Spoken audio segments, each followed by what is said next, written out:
Ready. All right, welcome everyone. My name is Lara Villamont. My pronouns are she and hers. I am the head of outreach and community experience here at the Framingham Public Library. We are so thrilled to have you join us tonight for our ongoing series TBR, otherwise known as To Be Read, with author Gail Carriger. Also thrilled to be joined by the Ashland Public Library's Mina Jane. She will be my partner in crime. Normally we're the other way around. And she will be taking notes and following up with all of you afterwards with a list of all of Gail's recommendations. A few notes throughout the lecture. At the end, we'll have time for question and answer period. Please go ahead and feel free to insert your questions into the question and answer box on your screen. Please do make sure you put it in question and answer rather than chat, so we collect them all in one place and we can see if people have the same question. And that's for sorry, I'm just going to interrupt. Please that's do. For people in the Zoom, those of you who are watching live on Facebook in places like my page and my group, sorry, you can't ask questions. I'm at least not seeing those. So yes, that's correct. Unfortunately, we wouldn't be able to ask anything on any recorded things on YouTube or live on Facebook. But for those of you who are joining us at the webinar, we'd love to hear from you where you're joining us from. I saw somebody from Adelaide. That's pretty far away. And also on Facebook, if you want to leave any comments or any thoughts about the program, we would love to hear from you too. We also— Can I just interrupt for 1 second? Yes. People can put questions in the Facebook. I will copy them into the Q&A or chat for you if anybody does. Oh, Mina's so on top of it. Is that for Gail and the Framingham page? Yeah, anything that comes up. Woof. It doesn't always come up if it's like inside my group and stuff, at least with my lives in the past. So I don't know. Okay, we'll just keep it simple then. I also want to give a huge shout out to the Friends of the Ashland Public Library and the Friends of the Framingham Public Library, without whom programs like this would not be possible. And for those of you who don't know Gail, she is a New York Times best-selling author who writes to cope with being raised in obscurity by an expatriate Brit and an incurable curmudgeon. Say that 10 times fast. She escaped small town life and inadvertently acquired several degrees in higher learning. Gail then traveled to historic cities of Europe, subsisting entirely on biscuits secreted in her handbag. She resides in the Colonies, surrounded by fantastic shoes, where she insists on tea imported from London. Gail's books are published in over a dozen different languages, and she received the Prix Julia Verlanger, am I saying that right, from French readers? I'm so excited to interview Gail tonight because I am in fact a Gail superfan. And to prep for this interview, I have to confess I read all of the Parasol Protectorate, Custard Protocol, and oh my gosh, I'm forgetting the Finishing School. Yes, That's a lot of books to read. I also have to confess that a couple years ago, a friend of mine went to YALSA, the Young Adult Librarian Library Conference, and got a signed copy of your book Soulless for me. So when I say I'm a super fan, I'm a super fan. Wow, so welcome. That was a long time ago. I know. I think it was right when it first came out too. Must have been, yeah. Librarians were huge champions of my books early on, especially, and yeah, which has delighted me since I basically grew up in the library. Like, it is my second home, and yeah, much beloved. So happy to be loved by librarians, I have to say. Well, we're happy to be loved by you and by all the folks who are here tonight, without whom we wouldn't be able to do events like this. So let's go ahead and dive right in. First of all, we would love to hear about what you've been reading, and then we will finish off by asking you what you've been working on. So what have you got on your TBR? What's on your bedside table right now? What's on my bedside? So this is TBR. I haven't started any of these. So these are the ones that like I've picked up because I'm excited about them, and I'm looking forward to them. And so I have the Prince and the Dressmaker by Jen Wang on my TBR, which is graphic, and I'm just like, I've heard nothing but good things about it, and I'm super excited. I have the Left Hand Booksellers of London by Garth Nix. I'm a longtime Garth Nix fan, back in the Sabriel days. So, and this is one of those that I kept hearing people sort of talk about, but kind of not as much as his YA stuff. So I was like, wow, what's going on? And it seems kind of chewy and interesting and complicated. And it would be the first Nyx I've read that is like adult focus, like for an adult audience. So I'm excited about that one. I have a nonfiction book about tea called Tea Time, Delicious Recipes, Fascinating Facts, and the Secrets of Tea Preparation by Frances Almafi. And so I'm looking forward to reading that one. I read nonfiction. I find I'm a binge reader. So like I prefer to sit down and just start and finish a book in one haul. I read relatively fast, so that's not usually too bad for me, but it's like the kind of thing I'll do when traveling or on a plane or something like that. So I actually have been reading fiction less in the past couple of years because I haven't been traveling as much. But I'm not that way with nonfiction. With nonfiction, I can like pick it up and read a little bit and then put it back down again. So I like to be reading. So a nonfiction thing is something that will draw out over a long period of time. I think I'm just terribly forgetful. And if I tried to do that with fiction, I'd lose my way. And then I have Writing the Other by Nisi Shaw and Cynthia Ward as well on that. I also try to always read some kind of nonfiction book that's kind of tangential to writing or the business of writing or the craft of writing. So, and then I have K-Pop Confidential by Stephen Lee, which I just picked up. So yeah, I've become fascinated with K-pop and K-dramas and that sort of thing. So I wanted to read a fun YA that's sort of set in that world. Well, sounds like if anybody bumps into your bedside table, they might get hit by a waterfall of books. I know, that's quite a stack, isn't it? Mina would love to know, what did you like about the Jen Wang? The Prince and the Dressmaker. I just really love, this is weird to say, but I am old enough to remember a time when it was exciting to see any kind of queer rep going on in genre fiction in particular. And so like to come to a point where first we started to get children's books that had like The Prince and the Knight, for example, and then to now be in a place where we're getting not just queer fiction, but queer fiction for a whole range of ages, queer fiction in a whole range of different like styles and artistic styles and narrative styles, and also happy. Like I've been waiting a really long time to get happy ever afters for the queers, for my people. So that's really exciting to me as well. Yeah, and this one is one of those. It's graphic, it's middle grade, I think, is its target audience. I never pay too closely attention to what the marketing target is. And it's just, it's about cross-dressing and a prince and basically a seamstress, which is crafting, which is like my jam. So yeah, it's a little light fantasy and it's happy, and it's about loving yourself and finding out who you are, and I'm really excited about it. So yeah, that's why I'm looking forward to that one. What was it? I noticed, the rogue nonfiction in there. What was it about that particular nonfiction that caught your eye? Was it the tea? The tea time one? Oh, because it's tea. Yeah, I'm a sucker for a book about tea. People are give them to me often as well. So yeah, and I used to be, it's funny, you're doing my bio and I was like, that bio's kind of old now, because I used to be a dyed in the wool, like English breakfast, Assam, dark, malty, non-aggressive, black tea with milk. Like that's what I want. That's how I drink.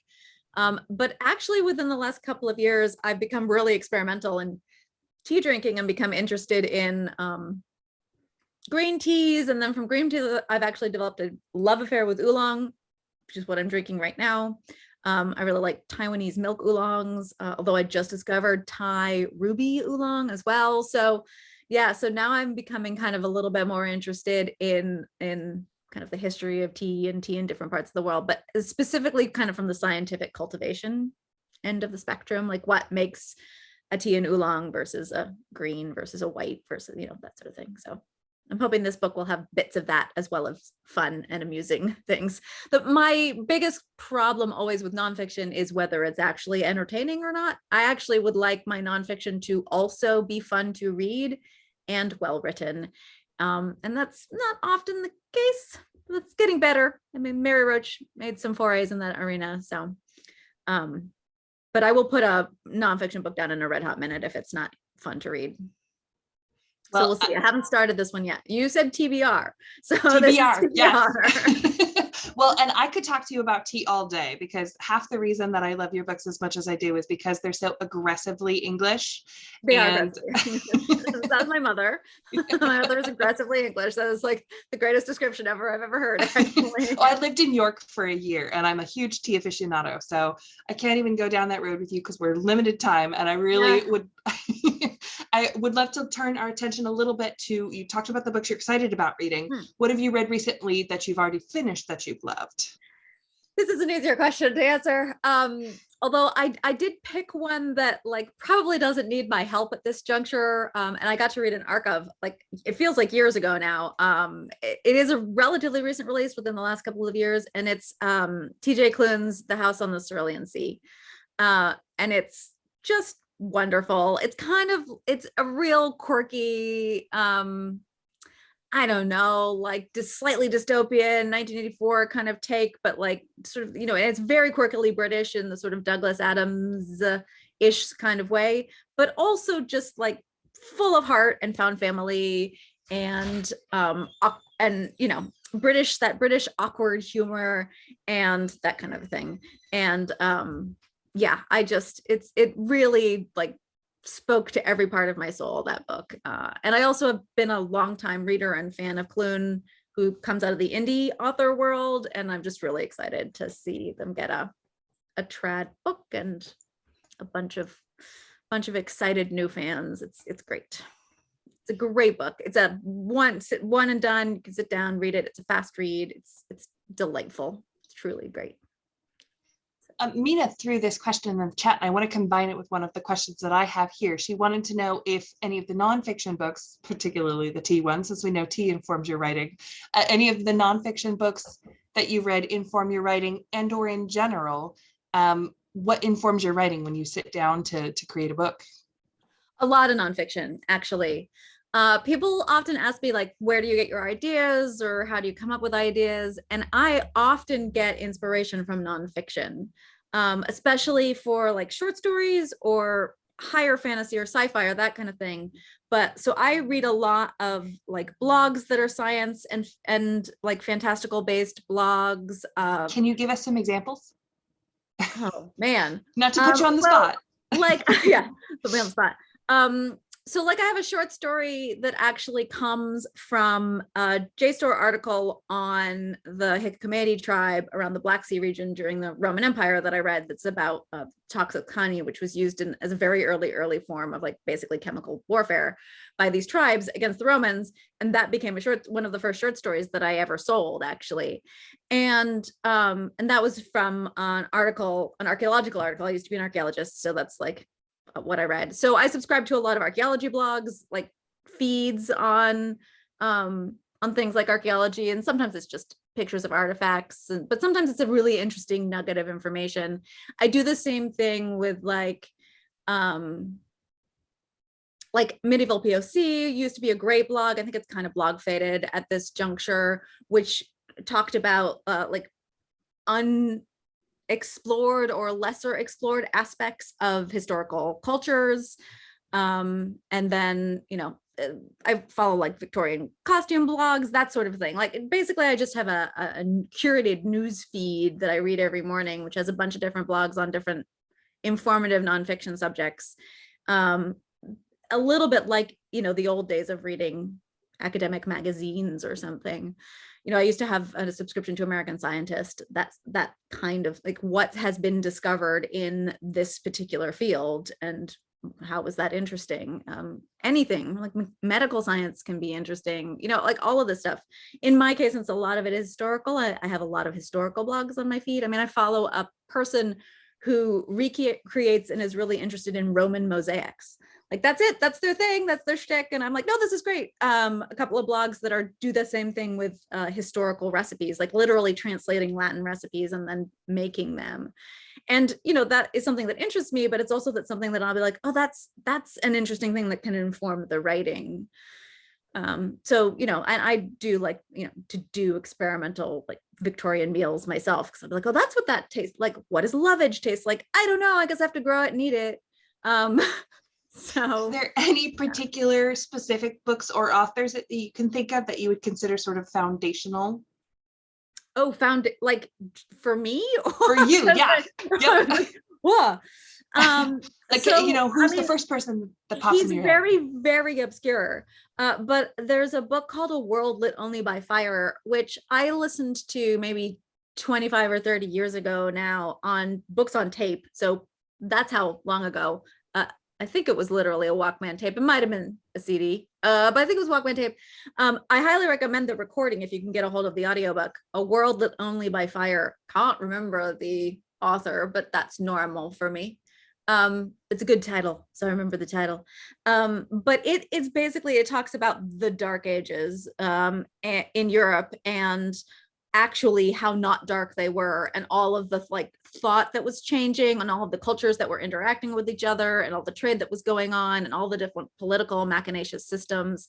It's sort of like a meta analysis of this particular time of history, and I love stuff like that. So The World Without Us is another book that I really love. Any of Mary Roach's stuff. I think things that are taking like one concept and then exploring how different aspects of science treated that concept or are interested in that concept.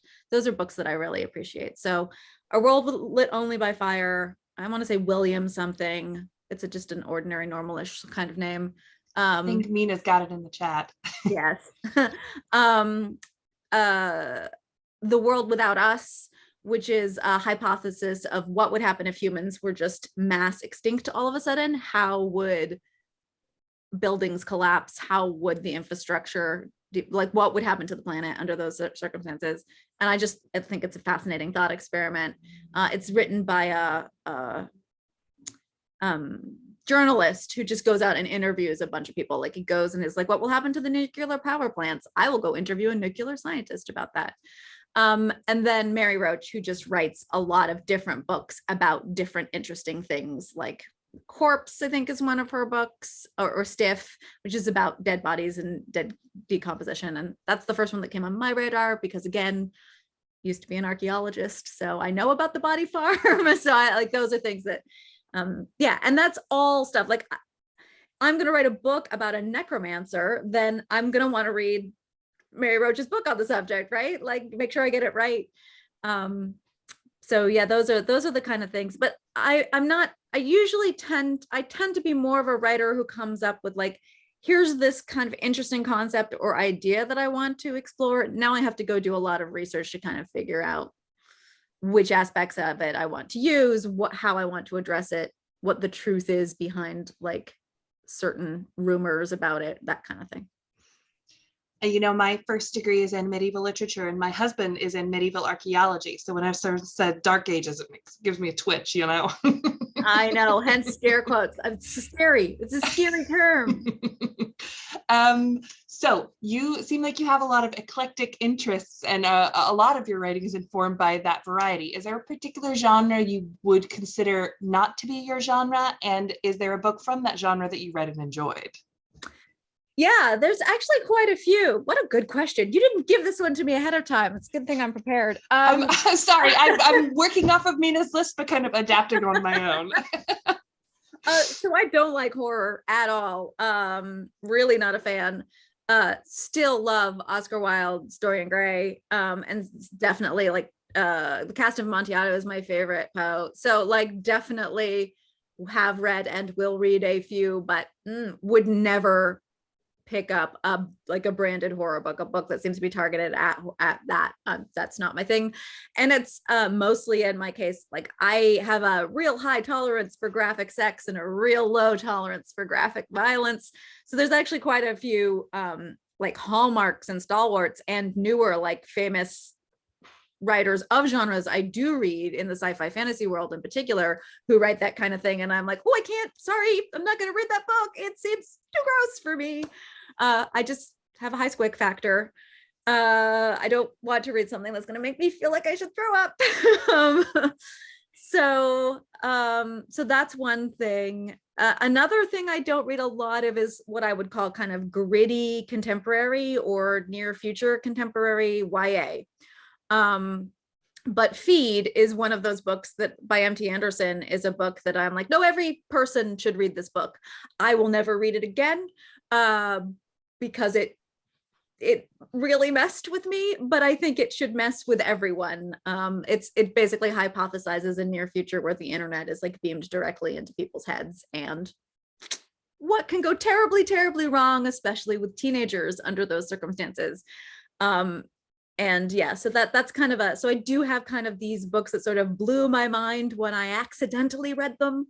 And then I'm like, oh yes, but also, because I'm a chronic rereader of books I love, and mostly what I read entertainment for, fiction for, is comfort.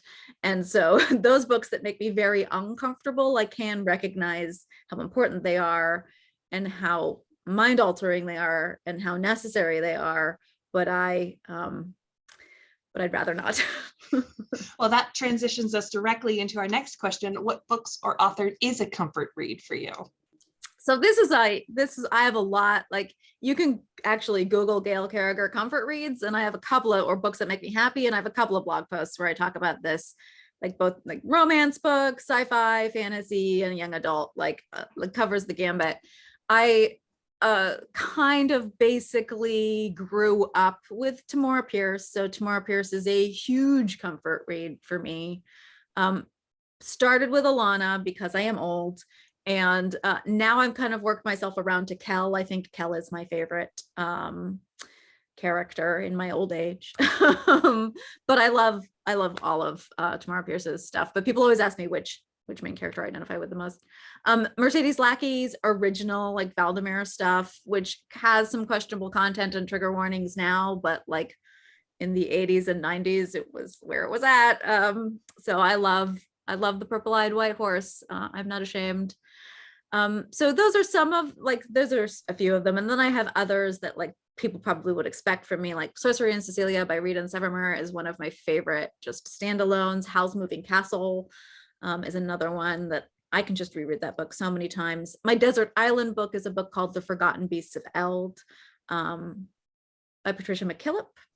And I also really like Robin McKinley. It's another, and all of these authors are kind of from a specific point in time, but I think for us, for comfort read, that's often the case, you know, like the stuff that we love that holds up, that we go back to, is often the stuff that we kind of discovered at a formative point in our own lives when we were looking for like guidance in a way in informing our own identities. So, you know, a lot of these authors are authors that I discovered kind of late middle school, early high school. Which is the first book that you remember reading? Probably Harold and the Purple Crayon. It may be that, again, like I would reread kids books really late in life as well.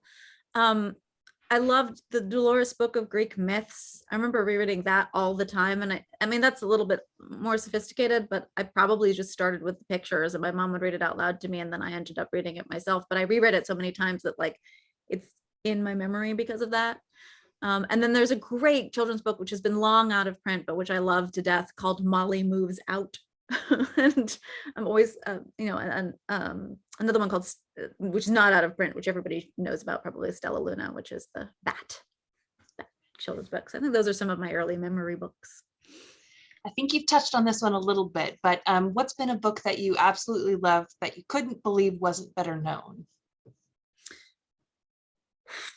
Well, I feel like Sorcery and Cecilia is one of those, but like now, having been an author for 12 years, I certainly sort of get why some of these books aren't better known. You know, like they got terrible covers at the time. They're nested, like Sorcery and Cecilia is, which is a gaslight fantasy Regency romance. Like they're crossing genres that makes them difficult to market or difficult to find an audience, because like my own stuff, actually, it's too much mixing of genres, so it didn't sit on the shelf somewhere in the right way, I guess. I'm a huge proponent of a book called War Prize by Elizabeth Vaughan, which I feel like was one of the very first true fantasy romances. It's like 50-50 traditional fantasy world building, complicated culture clashes, and 50% romance novel. And you think it's going to be your classic like warrior maiden kind of romance, and then it just has a fantastic twist in it. I highly recommend people give that one a try. If you're a fan of somebody like Grace Draven's Radiance, then I feel like War Prize is sort of the grandparent of that style of clean, pure, mixed fantasy and romance together.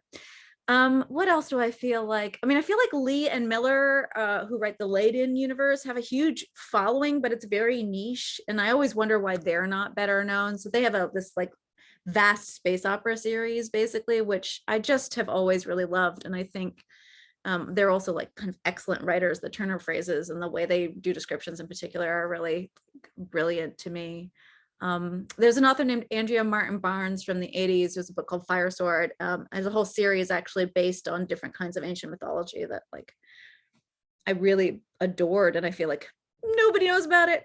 And another author named Anne Maxwell, who wrote very kind of cerebral sci-fi that again kind of, she actually also wrote under a different pen name romances, and her romances were more successful, so she sort of stopped writing the sci-fi, but I still have some of her sci-fi, which is now out of print.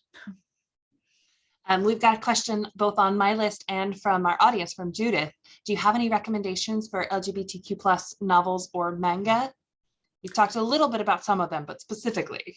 Again, that's something that like you can Google. I have 2 or 3 blog posts. So I have a blog post which is called Sexy Queer Joy, written by Black authors in particular.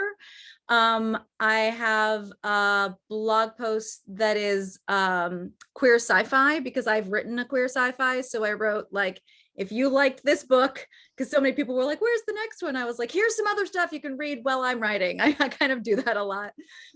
So you can, again, just Google Gail Carriger and then like queer sci-fi, and my recommended reads lists are things that people go back to, and so they tend to be pretty good on searchability and SEO.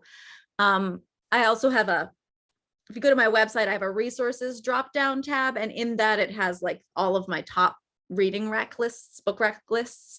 So you can kind of go and be like, I really like Gail's finishing school books the best. Like, what are some other stuff that's more like that? Like, where's her YA recs? So Clune is fantastic. So you cannot go wrong with TJ Clune. House on the Cerulean Sea is what he's kind of known for now, but I really loved Lightning Struck Heart.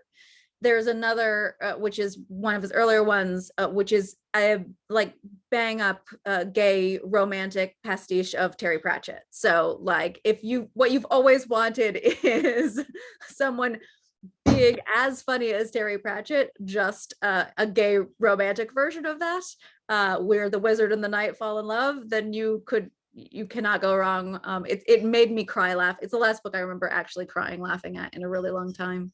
And then there's another great queer author in the sort of sci-fi romance fantasy arena named Alexis Hall, who's actually getting very well known right now for writing contemporary romance, but I always read their like fantasy and sci-fi romance stuff also. So those are 2 that I'll shout out, but there's so many more.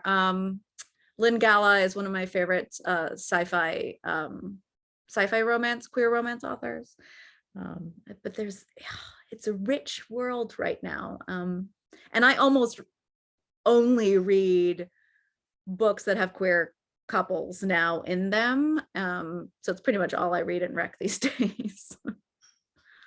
Okay, well, we do want to hear a little bit about your projects. Before we dive completely in, Judith would love to know how you came up with the premise of Soulless. It's so original, she says.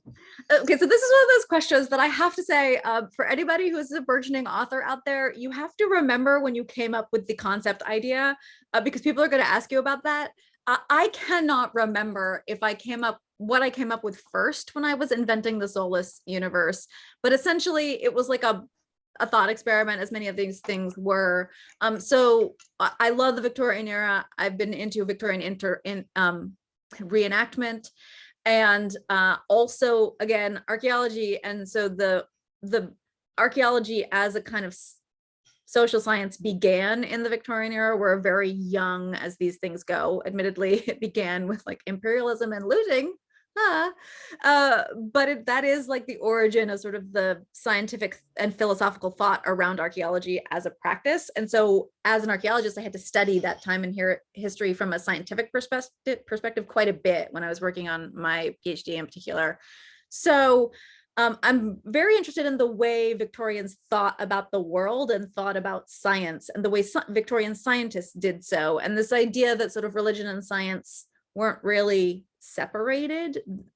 They just coexisted in the Victorian time in particular. And so I was thinking about things like counterbalance theorem and the weighing of the soul and all these things that the Victorians were trying to do. And that made me think about, well, what if vampires and werewolves, the monsters of the Victorian era, existed in the Victorian era as the Victorians had conceived of them, and then were out, because one of the things that was happening was the bubble of the paranormal romance and urban fantasy bubble, and a lot of those had vampires and werewolves kind of as a secret in society. And I was like, well, what if they're out? And that thought experiment was just like, well, they would be influencing everything. They'd be influencing fashion. The leaders would be making use of them as spies and warriors in their armies, and the British Empire in particular would absolutely take advantage of that. And like, how would that work? And how would the scientists behave? And then I hit up against the like problem, as a biologist would see, which is an apex predator issue. Like, if you have vampires and werewolves preying on humans, how do they not exhaust the food base? So you have to put a limit. This is why an apex predator like a raptor only has one egg, whereas rabbits breed lots. So you have to have some sort of biological limit in place. And I was like, well, we'll have what amounts to an electrical ground, or sort of cancels these creatures out. And that led me to, well, what is it that makes them survive? Like, the limit is gonna be they can't survive. The breeding is limited in numbers, so not everybody survives the bite from being to be transformed into a supernatural creature. What causes that survival or lack of survival? And of course, that's the thing that the scientists want to figure out the most, because they want to know why some people can make it through and why most people don't. And that led me to coming up with, well, we also need somebody who like cancels them all out and can act as the predator on the predators. And that led me to basically Alexia and being able to just make supernatural creatures human, which I just thought there's just so much comedy inherent in that ability. And it's such a like dumb practical ability. It's like, she's not super strong, she's not super skilled, she can just be like, you're human. I was like, this will be fun to write. And it was. And I don't think anybody else has done it. I certainly remember reading it and thinking, I don't remember seeing this ever before. Yeah, and it all came from this like weighing of the soul. I was like, well, what if like the idea of the undead is a lack?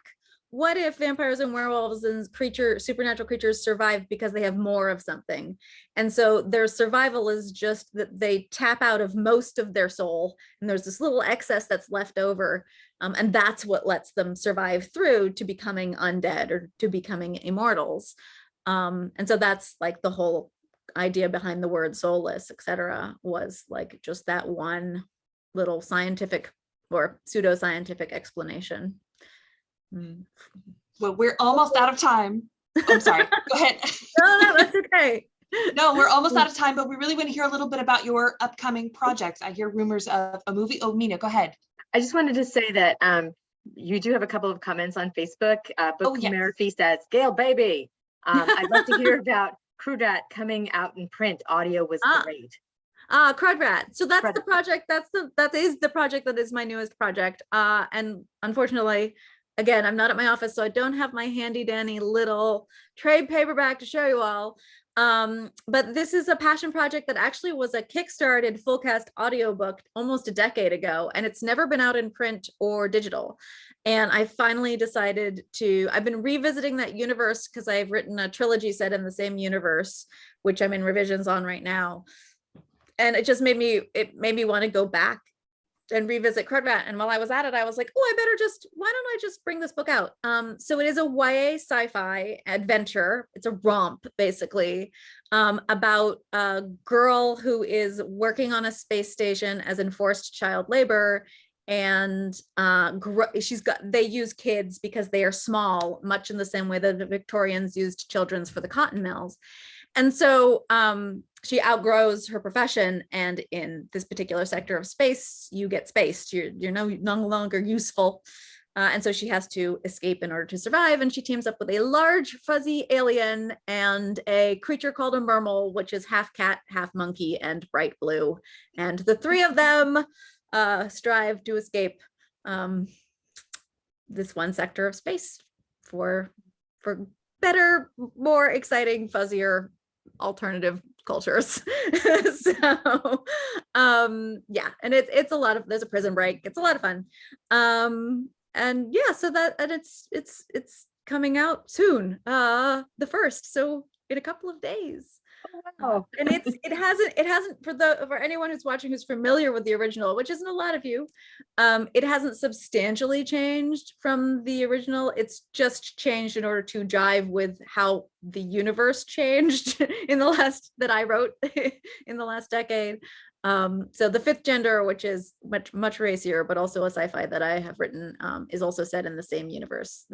So I'm doing it again, where I'm writing a bunch of books kind of with different characters, but all set in the same universe. It's my favorite thing, to create a sandbox and play in it. We enjoy that too. And Liza on Facebook says she loves TJ also. Yay! So yes, rumors of a movie abound. Yeah, it's a animation series, not a movie, and it's just an adaptation option. So, and that's pretty much all I can say. I do say slightly more in my newsletter, but you have to join the newsletter to get that. I don't like to be on public record in case I get run over. No, in case somebody gets really mad at me. But yeah, it's my 3rd or 4th option. So I have been through the Hollywood ringer. So I'm not particularly optimistic, but for various reasons, this is going slightly better than some of the other ones. So yeah, and it's for the Parasol Protectorate series. I was going to ask, but I didn't know if you were allowed to say. Yeah, I can say that much.